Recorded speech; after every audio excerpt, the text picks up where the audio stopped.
আদালত চত্বরেই স্ত্রীকে জড়িয়ে ধরে কাঁদলেন ফাঁসির দণ্ডপ্রাপ্ত আসামি। পুলিশি পাহারায় কারাগারে নেয়ার পথে পুলিশের বাধাকে উপেক্ষা করে ছুটে যান স্ত্রীর দিকে। ডান্ডা বেড়ি পড়া হাত দুটি দিয়েই স্ত্রীকে জড়িয়ে ধরেন এবং কান্নায় ভেঙে পড়েন দুজনেই। ফরিদপুরে ইজিবাইক চালক শওকত মোল্লা হত্যার দায়ে ৫ জনের ফাঁসি এবং একজনের ১০ বছরের কারাদণ্ড দিয়েছে আদালত। ২০১৯ সালের ১৪ নভেম্বর নিখোঁজ হন ২০ বছর বয়সী এই তরুণ। পরদিন সকালে শহরের বাইপাসের ধান খেতে পাওয়া যায় তার মরদেহ। শওকতকে হত্যা করে ১,২৫,০০০ টাকার ইজিবাইক এবং মোবাইল নিয়ে যায় ঘাতকরা।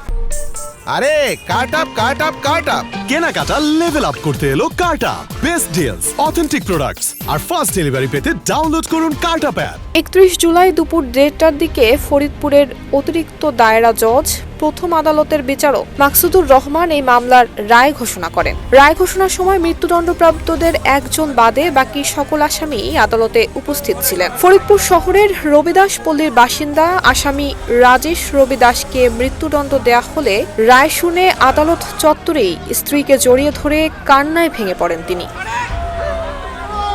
মৃত্যুদণ্ডপ্রাপ্ত বাকিরা হলেন ফরিদপুর শহরের পশ্চিম খাবাসপুর মহল্লার মোহাম্মদ মেহেদি আবু কাউসার, মোহাম্মদ জনিমুল্লাহ, মোহাম্মদ আবু রাসেল শেখ এবং গোয়ালচামট মহল্লার মোহাম্মদ রবিন মোল্লা। নিহত শওকতের বাবা মোহাম্মদ আয়নাল মোল্লা ২০১৯ সালের ১৬ নভেম্বর অজ্ঞাত ব্যক্তিদের আসামি করে ফরিদপুর কোতোয়ালি থানায় হত্যা মামলাটি দায়ের করেন।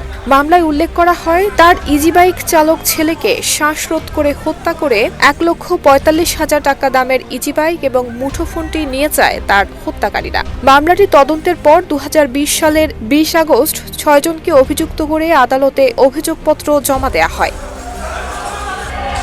এই রায় সমাজে একটি দৃষ্টান্ত হয়ে থাকবে বলে জানান আদালতের সরকারি পক্ষের অতিরিক্ত কৌঁসুলি চৌধুরী জাহিদ হাসান। নুসরাত জাহান মেহেক, ঢাকা পোস্ট।